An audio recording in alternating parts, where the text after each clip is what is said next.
নমস্কার বন্ধুরা, আপনারা দেখছেন কুকিং হাউস অফ অনিমা। আজকে এই মাছের রেসিপি তোমাদের সাথে শেয়ার করব। এই মাছটা কী মাছ যদি জানো তাহলে কমেন্ট করে জানিও। এই মাছটা বললো তো আমার বর বাছা মাছ বললো। তা তোমরা একমত কিনা তাও কমেন্ট করে জানিও। চলো এই মাছটা কিভাবে রান্না করব স্কিপ না করে পুরোটা দেখার অনুরোধ রইল।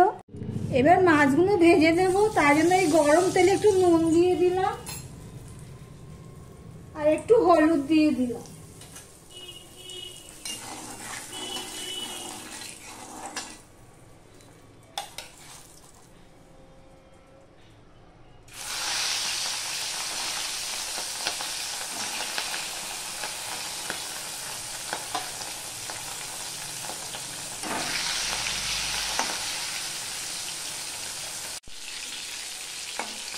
দেখো দু পিস মাছ আমার ভাজা হয়ে গেছে। একদম কড়া করেও ভাজিনি আর একদম কম করেও ভাজিনি, মোটামুটি ভাবে আমি ভেজে নিয়েছি।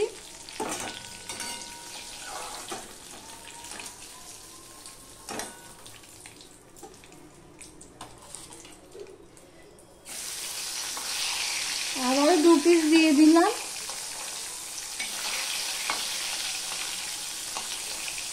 মাছ ভেজা সব হয়ে গেছে, মাছগুলো ভাজতে না একদম তেল লাগেনি, জানো তো, যা তেল তাই রয়ে গেছে। এই তেলের মধ্যে আমি এখানে কালো জিরে ফোড়ন দিয়ে দিলাম,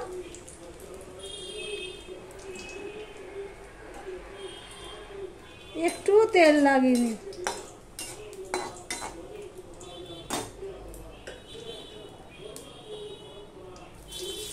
এবার দিয়ে দিলাম পেঁয়াজ।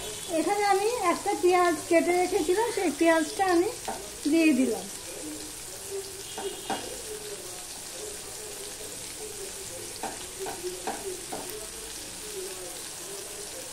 দুটো কাঁচা লঙ্কা চিড়ে রেখেছিলাম, ওই দুটো দিয়ে দিলাম।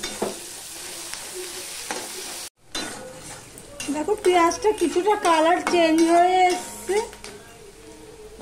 এবার আমি এই আলুগুলো পাতলা পাতলা করে কেটে রেখেছিলাম, সেই আলুগুলো আমি দিয়ে দিলাম।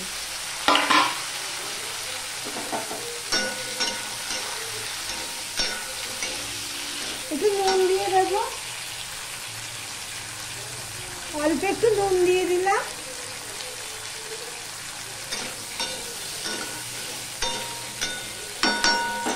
এবার ঢাকা দিয়ে দিয়ে আলুটা আমি ভেজে নেব। দেখো আলু পেঁয়াজটা ভালো করে ভাজা হয়ে গেছে। এবার এর মধ্যে আমি একটু লঙ্কার গুঁড়ো দিয়েছি 1 চামচের একটু কম, হলুদ গুঁড়ো অল্প একটু দিয়েছি, ধনের গুঁড়ো 1 চামচ, জিরের গুঁড়ো 1 চামচ দিয়ে দিলাম।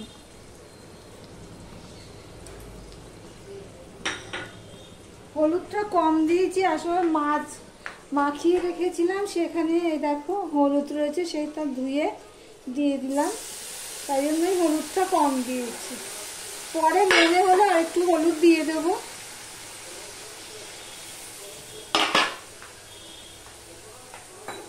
ঢাকা ধুয়ে জল দিয়ে দিলাম। এবার মশলাটা কষিয়ে নেব। এখানে দেখো এই টমেটো কেটে রেখেছি, সেটাও দিয়ে দিলাম, আর 3-4টে কাঁচা লঙ্কা চেরা দিয়ে দিলাম। দেখো মশলাটা কষানো হয়ে গেছে, দেখছো মশলাটা ভালোভাবে কষানো হয়ে গেছে। এবার এর মধ্যে আমি জল দিয়ে দিলাম।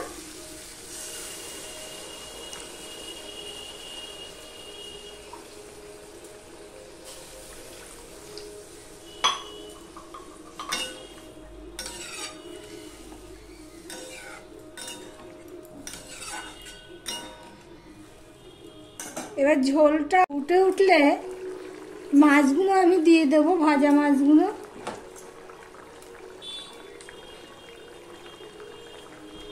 মাছগুলো দেখে মনে হচ্ছে রান্না করছি, মনে হচ্ছে খুবই তৈলাক্ত মাছ।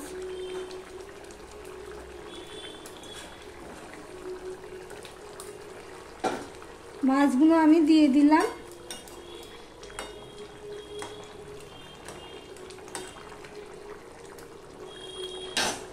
দিয়ে ঢাকা দিয়ে দিলাম। ভাজা মাছগুলো দিয়ে আমি 5 মিনিটের মতন ফুটিয়ে নিয়েছি। মাঝে একবার এসে মাছগুলো আমি উল্টে দিয়েছি। এই দেখো মাছের তরকারি, বাছা মাছের তরকারি। এবার এর মধ্যে আমি কাঁচা লঙ্কা দিয়ে দিলাম। আমার ভিডিওটি যদি ভালো লেগে থাকে প্লিজ লাইক কমেন্ট শেয়ার করবে।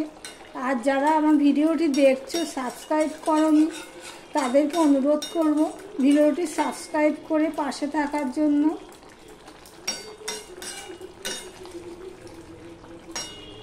ধনেপাতা আজকে হাতের কাছে নেই, এখানে একটু ধনেপাতা দিয়ে দিলে ভালোই হতো।